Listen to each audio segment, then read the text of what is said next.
Boker Tov. Today's daf is daf Kuf Yud Tes in Baba Kama, as we learn for Achenu Kol Beis Yisrael and Sumat Tzara Shivya. And I also want to dedicate the daf to the yard side to my grandparents and my late mother's parents who were killed on this day in Jikiv 82 years ago. Ephraim Yehuda Halevi and Devorah Kornblit. We're up to Avalokim and Anoshim. We're about 15 lines from the bottom of the page on Kufya Testament Aleph. You can buy from women under certain conditions. What's the whole idea over here? You want to make sure that you're not buying stolen goods. So he says Avalokim and Anoshim. Talking about Avalokim and Anoshim Kleit Semer. You could buy woolen garments from women, Yehuda, because it's normal for them to make these things, and their husbands allow it. And as we said before, if they make it on their own anyway, even if it was stolen, they're kind of with shinui masa. But clay pishtan begalil, in the Galil they usually made flax and garments. But you can't buy wine, oil, and flour from them. Why? Because those are things that their husbands usually sell, and it's not the derech of it's not the way of the men to usually give it to them. And if they took it, you're afraid that maybe it was stolen. You don't buy from slaves. You don't buy these items from slaves or children because you're afraid it's stolen. Shaul says that a woman can sell for small amounts of money, up to $4 or $5, kadei lasos kipa l'rosha, to make covering for her head. So she's allowed that. In other words, if she's selling a small amount, that's mutter under any conditions. Their husbands allowed that. But kulan sha'amru lahatman, if anybody says, hide this, when they sell it to you, obviously you have to be concerned that it's stolen. Gabait staka, collectors of staka money, lo kamehen davar muat. They are allowed to take from them a small amount of a low davar murub. Again, because a small amount, whoever gave it to them would have waived their rights or forfeited it, and that's not considered stolen. But those who work in the oil, not refineries, what do they call it? The Beis Habad, where they make the oil. Those workers, right? The oil presses, lokamean zaysim b'mida. You can buy from them olives in a large amount, a fixed amount, because a large amount, obviously, they couldn't have stolen. It wasn't like stuff that they could pilfer off on the side. The shemen b'mida, you could buy either olives or oil from them in a large measure, because then they obviously had permission.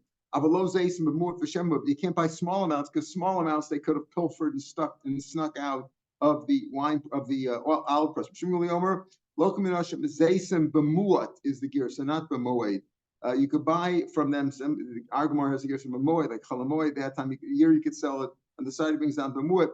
You could buy small amounts of oil from women, begalil, in the upper galil. Shepamim adam boshlim for al pesach beso. Sometimes a man is embarrassed to sell at the door of his house to sell small amounts of oil. But osin lishto, he gives it to his wife and machera. So again, it depends all on the style, the circumstances, the location, what the minig was in that place. And as if there's any chashash that it could be stolen, you don't buy from them. Ravina ikla be'mechuza.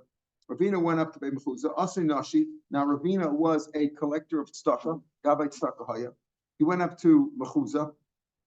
Asri nashi, women, the mechuza, people from that town, women from that town came. Ramu kameh, they gave him kavli b'shir. They gave for him kinds of either loops or circles, or like chains, golden chains, Rashi says, golden chains, bashire and bracelets. And he accepted it from them. Only Rabba Tosfa or Ravina, Rabba Tosfa said to Ravina, you can only accept a small thing from them. These are expensive items. So how could you have accepted it from them? Maybe it's stolen.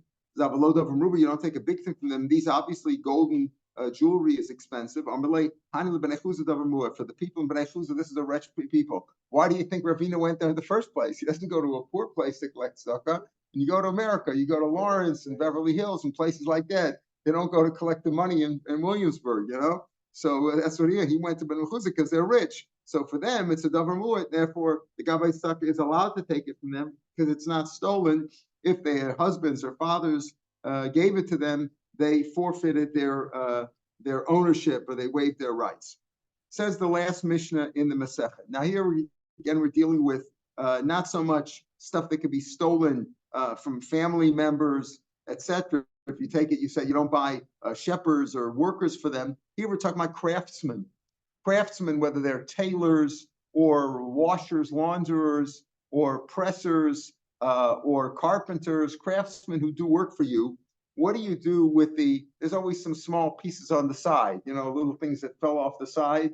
Are they entitled to it, or are you entitled? So it really depends on the minhag of the place. So our mission, and the Gemara is going to deal, the last Gemara is going to deal with these things. When you have shreds and strands and little things left over from the side, who does that belong to? So Muchan Shakavas Motzi. Now, again, when a garment was made in those days, it wasn't manufactured like they are today, size 42, 43, 44, everything right off the shelf. Those days, a man would make it, somebody would make it, and there were always loose ends. So the Muchan of the strands, the loose strands, Shakavas Motzi, first thing you do is you give it to a koves, a launderer, person who washes, like a fuller who cleans it, and he takes off these loose strands. He's allowed to keep them. Reshel means he can keep them because it's understood that he gets to keep them. The owner of the garment just wants the basic garment. The loose strands he doesn't want. The hasore, the carder, that's the one who stretches it and combs it, etc. Motzi and Hareshel of Asorik Motzi, and the ones that these loose strands that the carder also pulls out, Harel Shabal Bias. They belong to the Bias. In other words, this is part of the garment itself, and that's not entitled to be kept by the by the craftsman in this case. Just mute this. Right. So that's what we're saying. There's a difference between the first guy, the launderer, who cleans it. He takes off the first loose strands. The carder who stretches it and combs it, those belong to the balabayas, those things that come off, because that's really like part of the garment. The launderer takes 3 threads. We'll see in the Gemara if it's 3 or 2. He says 3 threads. Those 3, the hain, shalom, he can keep those, as we said. Yes, we can't any more, any more than that. There's any more loose strands in those 3 threads, those first 3 threads at the side of the garment, they belong to the balabayas. That's the standard. And let's say sometimes the garment is white and the tailor puts black strings at the end to signify this is the end of the garment. So then even if there's more, it's okay. You can take all the black ones away because that's clearly not part of the garment. No, you take all the black ones, you can keep those. Again, the fuller or the launderer can keep those because that's not meant to be part of the garment. In fact, that makes the garment look worse.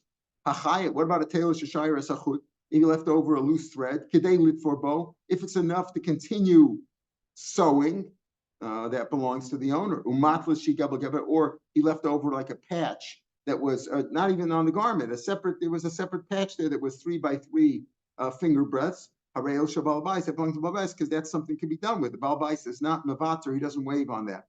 Masha chorish motzi. What about a carpenter? Masha chorish motzi b'matzah. What he removes with the matzah. A matzah is an adz. It's spelled A-D-Z, adz or adz. That's a very small, like axe-like instrument, more like a plane than an axe. And what he takes there, how else he can keep that? Because that's like small stuff, very tiny, almost sawdust. What he takes off with the axe, if he cuts pieces with an axe, those are big pieces. That belongs to the balabais. So here we're giving the rules, what the balabais expects to keep and what he's mavater on. If he's working in the balabais' house, even the sawdust belongs to the balabais. In other words, it's one thing if he's working in his shop, in his tool shop. So he says the big pieces have to go to balabais, the sawdust he can keep. If he's working in the house of the balabais, he shouldn't take anything out of there, even sawdust. Lokan, last line on the page. You can buy. Now, we just said, because the koves, the launderer, is entitled to keep the loose strands, 2 or 3 strands, as we'll see. So you can buy them from him because they belong to him. Lokan and they change, so they belong to him. He takes the upper, meaning the edge, the 2 chutan, they belong to him. Now, means that he shouldn't, when he does this, he shouldn't go further than 3 stitches into the garment. That's the this refers already. Rashi says to the sorghum, the carders. The carders, right?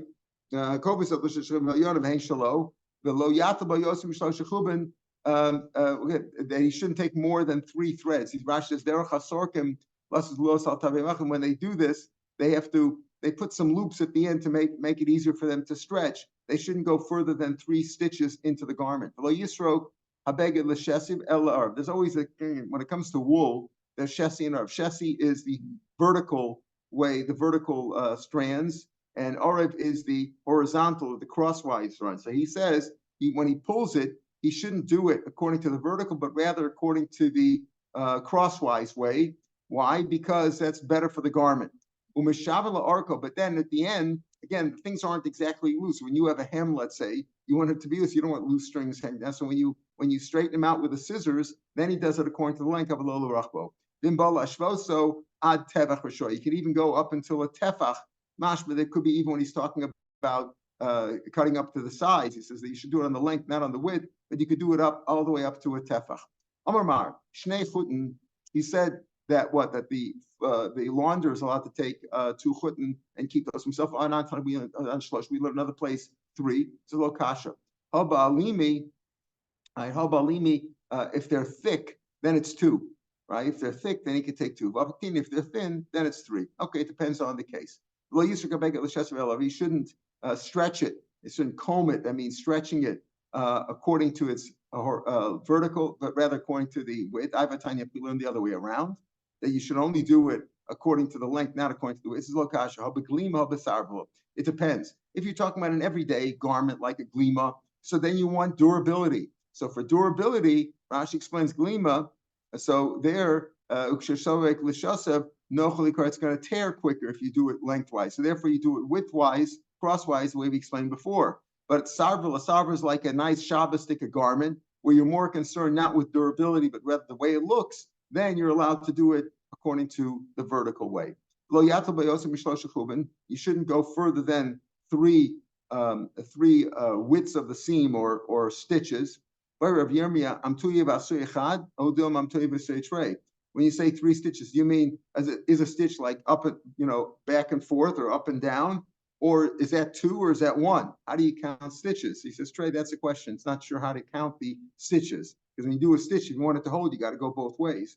And then you could straighten it out like me with the scissors at the bottom of the garment according to its length, but not according to its width. If we learn the other way around, you do it according to its width. If it's a regular garment, then you do it according to its length. If it's a belt or a girdle, then you could do it according to its width because then you don't see it. You don't see it if you do even if you trim it according to its width, it's not visible. You don't buy from a carder. That means a guy pulling, stretching, then combing the garment. You don't buy these strands, loose strands, because they're not his. Now we just said before that he's allowed to take some. If the minig in the place was that he gets to keep him, okay, right? So he said before, we said that a sorik motzi harel shobala, what the sorik takes above the bias, what the kobus takes, that he gets to keep. So here, the beginning of the Brisa also says you don't buy from the carder. He's not entitled to keep them unless the minig is that they do. If the minig is that they do, this is ein lokum asark mucham leishain shalo makom shenagol lios shalo. If the minig is that the carder gets to keep those lokum, then you could buy from him because it's not stolen goods. Uvachol makom, any place, even where you can't buy loose strands from him. Lokaman kar mole muchin, you can buy from him a cushion, like a pillow full of strands, loose strands, shreds. The kesses mole muchin, or a mattress, like a big cushion. A car is like a pillow, and a kesses is more like a cushion or a mattress. My time a kanina b'shina, because even if he stole them, they're his now. Interesting thing. You say, how can you buy from somebody stolen goods? We saw yesterday the psak is taka like Shmuel, that even if a guy was known as a ganef, if you know now that most of his stuff is legitimate, you can buy. Or even if lately he's been more honest, and even some of the stuff is legitimate, you can buy from him. And even if there's a possibility, don't forget, we don't know that these people are crooks. Maybe he bought the filler for the pillow or the cushion, the mattress, whatever. Maybe bought it legitimately. But even if he didn't get it legitimately, he was calling them now, and they're his. Tan Rabbanan. Ain lo kamigadi, you don't buy from a weaver. Lo irin v'lo nirin. This is the wool from the warp remnants, and that's like you said before, the lengthwise the shesi v'erev remnants, below punkulin, and not threads, and not loose threads, below shiur pikios, and not the remnants on the spool of the wool. You don't buy these things because again, you're concerned that they weren't his. The guy you hire a weaver to weave this garment for you. You bring him the materials, and he weaves it, and they start, he cheats a little bit and keeps some stuff for himself. Abaloka man beggar manuma, but you can buy a garment from him even if it's checkered, spotted, meaning you could tell that he took a bunch of pieces from various customers, red and green and all kinds of different colors, and he patched it together to make a cheap shirt. Now it's pretty obvious that he got this from different people, right? So isn't minumar era v'shesi tavui, or if it's length crosswise and lengthwise spun and woven, you can buy those things from him, even if it is stolen. He acquired it with the shinui. Now you don't have to assume it's stolen. Maybe the guy gave it to him. Maybe his customers from Mavata. We don't know. But the idea is that you could buy it from him even if it's stolen, even if it be stolen because he acquired them by a shinui. Says the Gemara, what do you mean? You could buy from him a checkered garment, or you could buy from him just crosswise or lengthwise woolen material that's spun, tavui, or woven. So the Gemara says, Amri, I would say, hashta tavui, if you could take stuff which is only spun, or if it's totally woven, which is a later part of the process, boy, certainly you could buy woven stuff from him. It says, my orig tichin. When he says orig, he doesn't mean really woven. He means twisted without being spun. So whether it's spun or whether it's twisted, you could buy it from him. Tanrabanam, it's still shinu. Ein lokem menatzavi. You don't buy from a dyer. Lo osos. What are osos? Those are testers. In other words, a guy comes with a garment to the dyer, and he says, look, test out if this color will stay in this garment, and see if you test it. So he puts some dye in there, and sometimes the owner, the dyer, will keep all these little pieces that he has to test on. You give him a little piece and test it, he'll keep those. Don't buy from them those testing pieces. Rashi says that this guy brings a garment for him, right? He got a big coat. And he says, well, can you dye it black? It's white, I want to dye it black. So he cuts off a little piece and he puts some dye in to see if it'll hold, if the color will hold. Then that piece really belongs to the owner, but the dyer kept it, You don't buy those pieces from him. Below dimlis or samples. Samples are also the same idea. Maybe in Lobam, the guy brings them a thing, says, and here's a sample if I want it the same color as this. Can you match this color? I got a shirt or another garment of the same color, match this color. And then he forgets about it and the dyer keeps it. You don't buy those things from the dyer. Below Tolushim Shel Semer, not any other detached pieces of wool or hairs or whatever. Avalokaman beged savua tavui. You could buy from him a colored garment which is spun, or the gear says tavui ubugadim, and you could buy from him again a beged which is spun and colored, or clothing. So more the same thing. Hashta tavui shakel. If you could buy from him something which is spun and colored, begadim boy, certainly a complete garment is a finished product, and that's certainly a shino. You certainly can buy that. It says my begadim here means namti, means like felt, which is not really spun at all. Rashi says that that nafti levadim toshabas v'einsham tisham. There's no spinning there. In other words, if it's either spun or twisted or woven, those are all good. You can buy from them because that's a shinui. Tanrabana no say oris labdam. Let's say you give hides, skins from animals to a tanner. Oris and oris labdan. Hakitsuin, the trimmings. When he does it, he's got to trim it a little bit. Vatlushin and the loose hairs, the detached hairs, belong to Balabais. It's the whole thing. But what he does is when part of the tanning process, he puts it in water. And when he puts it in water, some loose shreds of the skin of the hide might come off, so that he can keep. So again, the tanner can keep that stuff, but the basic product itself he cannot keep. So he says, Imay Shachor, Misha said that if the garment if the threads on the ends of the garment done by the tailor were black, then even if he had more than 3, he can remove those, because if the garment's white or red, the black will just make it look bad. Amar Buda, Katzra Shmei, he's called a launderer. That's his name. He's called the Katzra, but Katzra Shakale, and he also takes these shortenings, these pieces that he cuts off. Amar Buda, Hakol Olin the Minyan Tchelis. So listen to this. All these things, if they're not removed, count for min chelis. What do we mean by that? When you have tzitzis, like here, Right? Today you can put on your talis at 5:18. The time the clock is moving. When you have tzitzis, you don't put the hole for the tzitzis at the very tip, at the corner, right? You have to have a space in between, like one thumb joint. You have a space in between. So he says, if those threads are still on there, you might say, well, they're not really part of the garment. But if they haven't been removed, they count towards that amount of space that you need between the hole and the end of the garment. That's what he means to say here. Hakol olin the minyan tchelis. When it comes to tchelis and tzitzis, all those threads count if they haven't been removed. Rashi here is on the left side. Osen shalosh chutin, those three imlo kotzer and hakobus. If the launderer has not cut them off, olin the midas mali keshagola, they count for that space, and as you can leave them. But he goes on to say, Yitzchak bri, Yitzchak my son, kapradalayu. He's very particular about them, and he removes them. And then you have to count. You still have to have the same amount of space for the tzitzis. He just says that he was talking about those threads. If you leave them there, they can count they're part of the beged. But many people are makbid, they don't look so good, they want to have them removed. Hachayat sheshayir esachut. So we said if a tailor left over a thread, how much thread does he leave over that's his, and how much would belong to the owner?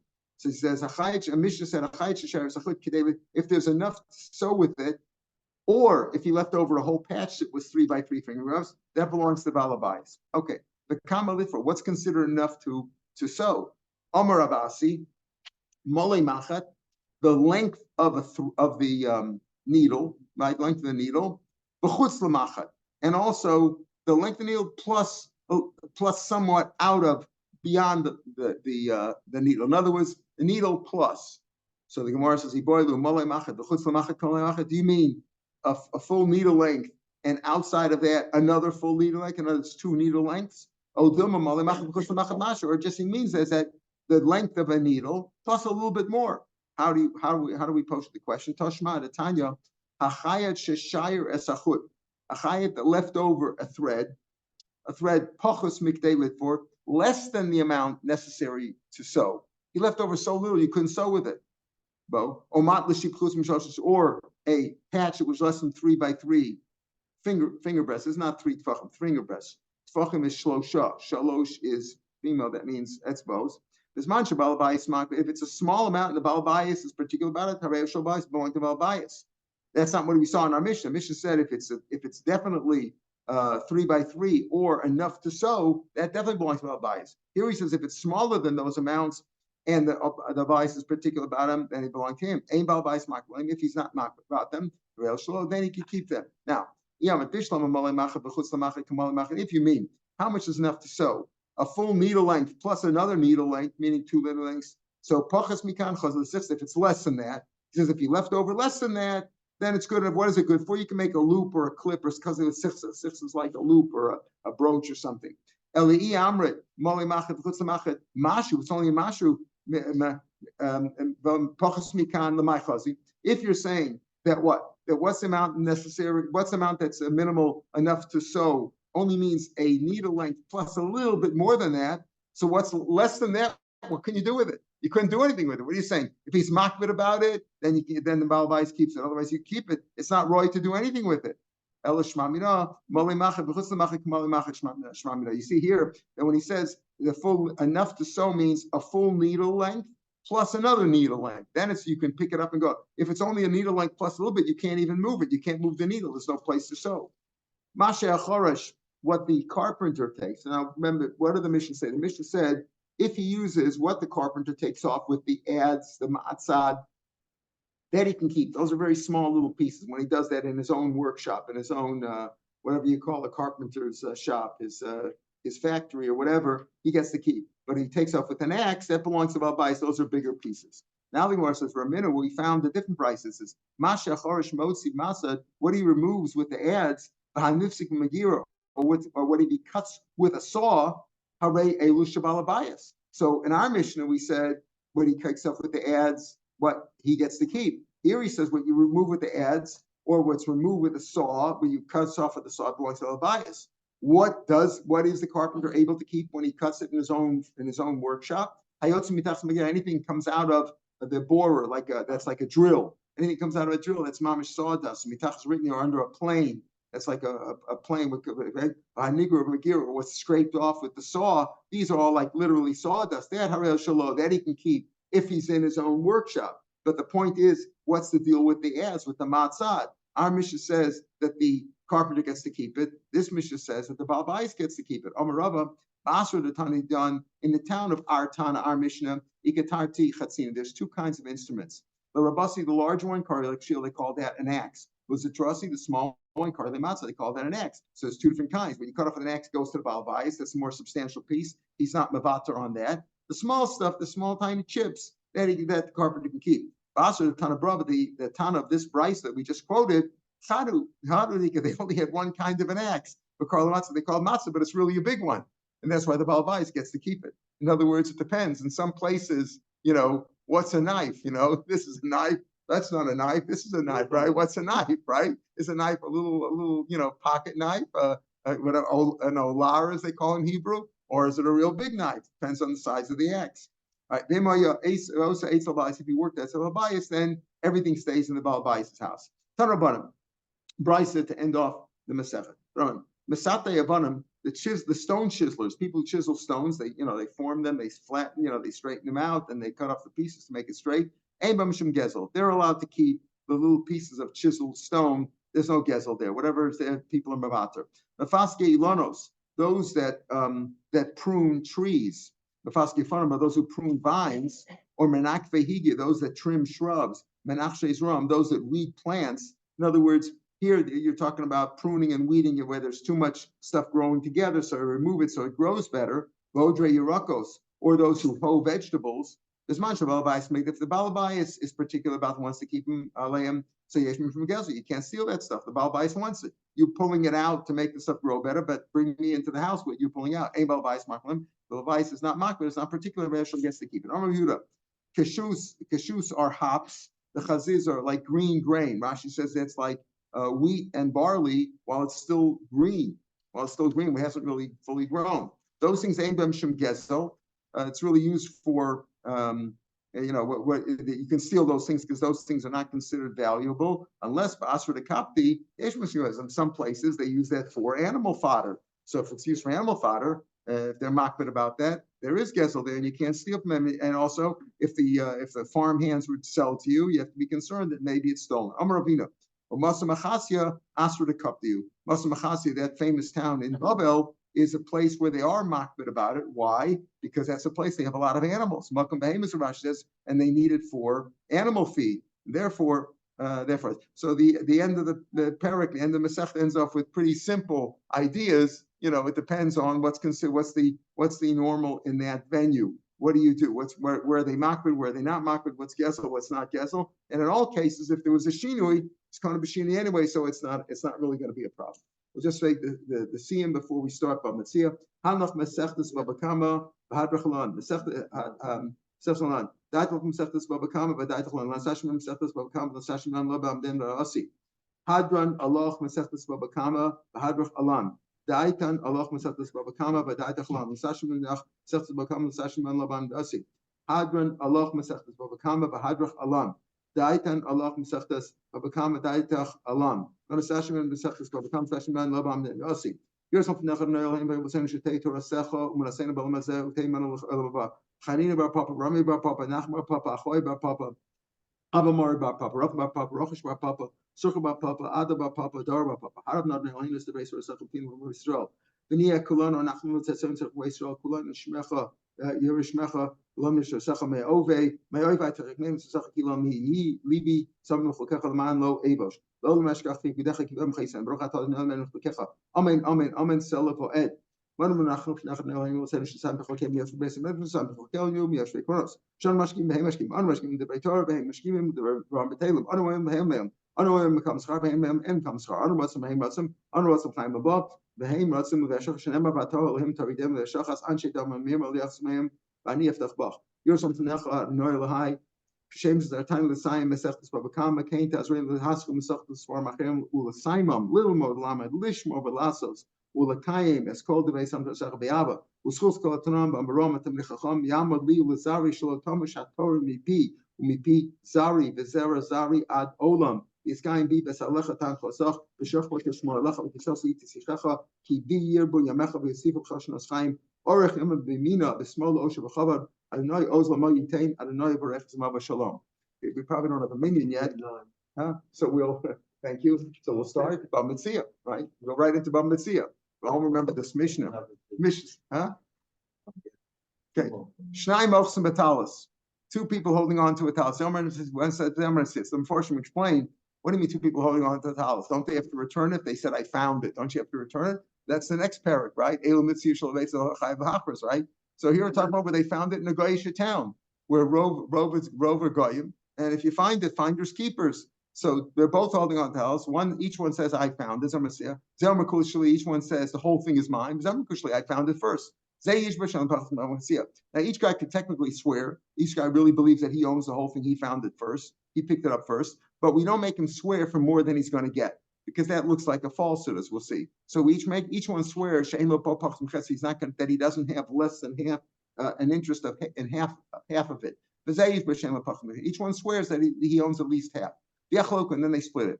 There's no other way to do it. There's no other proof, whatever. That's all you do. Let's say one says it's all mine. The other one says it's half mine, right? Half mine.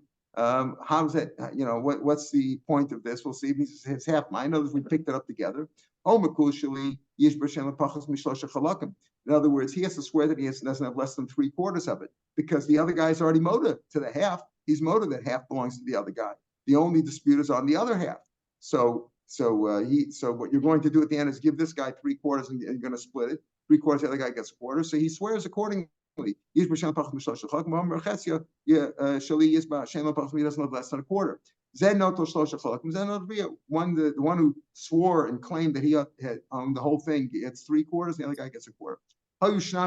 A similar idea, two people riding on an animal. Or one was riding and one was leading it. Same thing. They each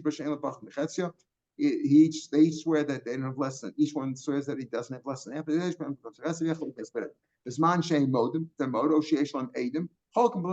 they're motive to one another, or I think what's the chiddush? I think we'll talk about this. So we'll pick it up from here tomorrow, Mitzvah Hashem, on Friday, as we learn Daf Beis. Tomorrow as we start from Mitzvah, and Shabbos is Daf Gimel.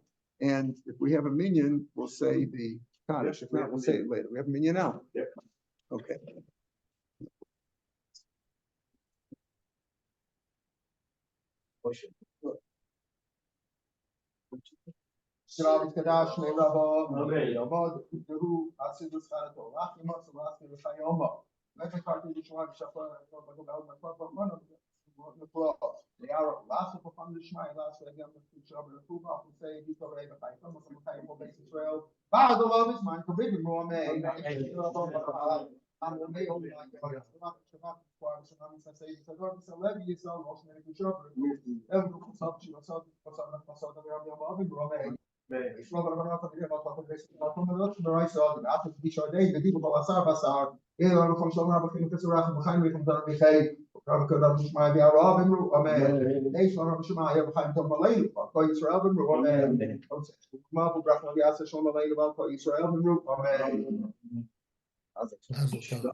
Bob Metzia tomorrow.